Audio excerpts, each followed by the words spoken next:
What's up guys, welcome back to a new God of High School video. Today I'm talking about Jegal Taek, if that's how you pronounce his name, not too sure. I'm just going to call him blue-haired Chad throughout this video. If you're new here and enjoy God of High School content, make sure to subscribe and all the other good shit. And now, let's go. So with his past, in particular his backstory, which wasn't really explored that much throughout the anime, they had shown quite a bit of it, but it doesn't really give a clear explanation of what really happened. So his mother pretty much sold or pawned him off, or Taek, to a chairman of a large company to clear up her debt when he was just a child. His father raised him with a might is right philosophy, stating that family and love can only be achieved by those with money and power, and that you cannot be a loser and you have to be above everyone else. In his earlier days, he's been shown participating in martial arts tournament and training with various martial arts. As he was defeated by Park Piao multiple times, or in one of these tournaments, and after the tournament he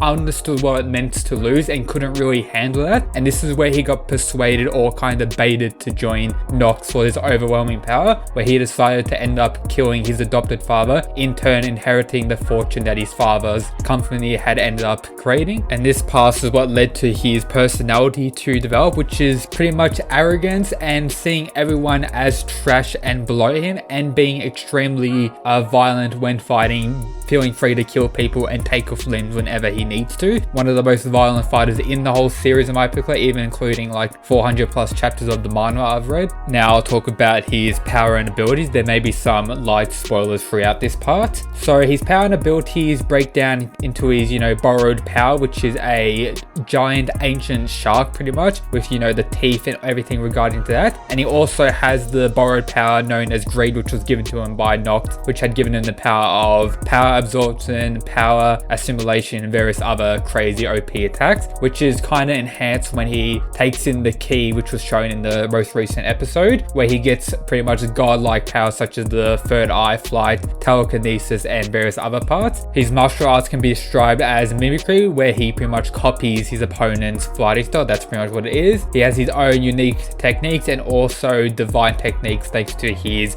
god form that he was able to gain thanks to the key that he stole pretty much. It's also stated that he was able to handle the power of the gods, and every overwhelming power he was able to receive was because his latent talent. That power stems from his ancestry, being a descendant of the king of the heavenly realm of gods. That's why he was able to handle the god power and have two borrowed powers at the same time and everything regarding that. In the anime episode 12, covering like chapter in the 90s I believe, he could be considered the top 5 strongest character we've seen in the whole series up to that point, but now at the current chapter he's not even in top 20 or top 30 in my opinion. But still, at this point in the story, he's a very powerful opponent, especially while he enters god form. So yep, that's pretty much everything about our boy, our crazy boy. If you enjoyed today's video, make sure to subscribe, stay tuned for more God of High School videos on this channel, and that's it guys, peace.